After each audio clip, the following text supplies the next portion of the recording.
You see, what I'm saying is this. Rurengo was a joint project between ourselves and the national government. We were supposed to do the perimeter fence, which we did at a cost of around 45 million. I may not remember offhand. But we did do that. By 2019, 2020, we had completed. The stadium was supposed to be done by the national government. There have been about 2 contractors there.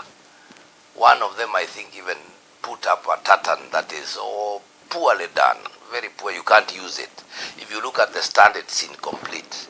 So we do not know. I cannot purport to say that I know what was happening in Rurengo because I was not involved. But I can say I know the part I played as a county. We did our part. Yes. So we've seen the president has been holding consultative meetings in the State House. Yes. To be precise, yesterday he had a meeting with a couple of governors. Yes, correct. And you were nowhere to be seen. Yes. Why didn't you attend? Because I had a very important event here in Nyeri. I got an invite from the Deputy President and immediately I called him and informed him that it was not possible. Why? Yesterday was a momentous day in Nyeri. For 100 years we've been urging the World Scout movement to recognize Nyeri as the scouting city in the future, or town of scouting. This is where the founder of scouting and guiding are buried. The Lord Baden-Powell and his wife, Lady Olive St. Clair Baden. They are buried here. They both started that worldwide movement 100 years ago. But what happened yesterday has never happened. In other words, Nyeri became the Mecca of scouting, so to say. That the same way in Islam, you are encouraged to visit Mecca at least once in your lifetime. So too, if you are a scout, that is the status.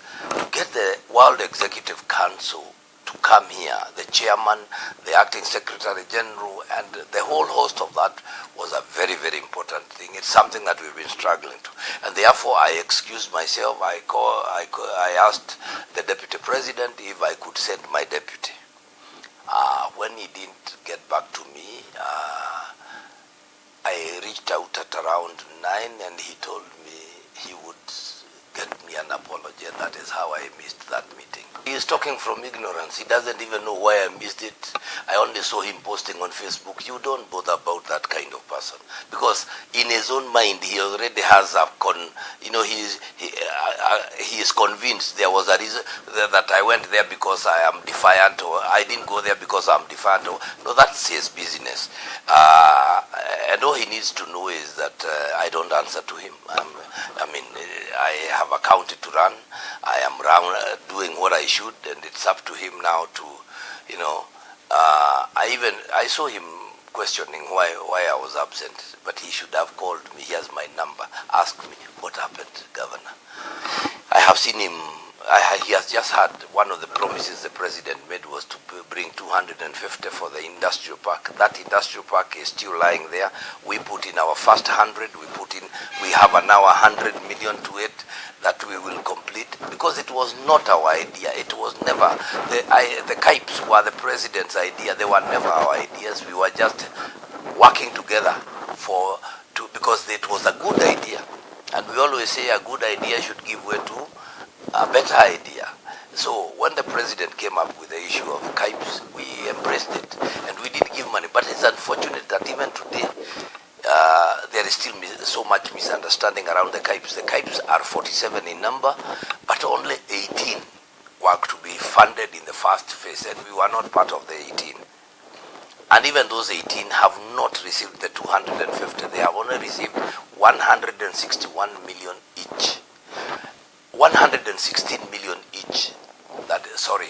And that is one part of, if you listen to what we said on Monday when we called on John Bundy, Honorable John Bundy, is that that money had already been reduced from 4.5 billion to 2 billion, and that was not going to be enough to complete the KIPES or the county industrial aggregated the county aggregated industrial parks. Yeah, so those are the promises. And if you ask me, let the president come, focus on those. do his duty and get back. But the fact of the matter, nobody should lie to the president, and especially in Nyeri, that the people have moved on. We have moved on. We have moved on, but there is still those. The scars are still there. People are bitter.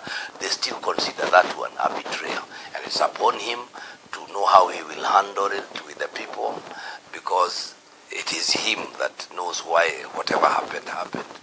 Yeah. And also last time when the deputy president visited the Nyeri County, you complained and said... Yes, because he didn't involve me. Are you involved in this presidential... Now, I missed that one, so I'm expecting that we will get a schedule. We will be told the president's itinerary. He's not only coming to Nyeri, he's coming to the entire mountain. So mine is to know when he is coming to Nyeri, where he will land. I will receive him with a lot of honor and respect. Join him in the tour, in the development tour, wherever he will be. And it will be that because it's not about me and him, it's about our positions, the governor and the president. So it's not that we have anything against him, no. It's only that he himself has deliberately, clearly shown us, and whoever lied to the president that he could have a misunderstanding with one of us and then think that the rest of us would be... that is not the truth. When he parted way with Rigathi Gachagua, he also parted the ways with the majority of the people here, the community. And it is upon him to bring them back to himself. Because we voted for him, to the man. If you remember, just 2.5 years ago, we walked with the president. We fought for him. We got him where he is. And there is that general feeling that once we got him where he is, he then turned his back against his people.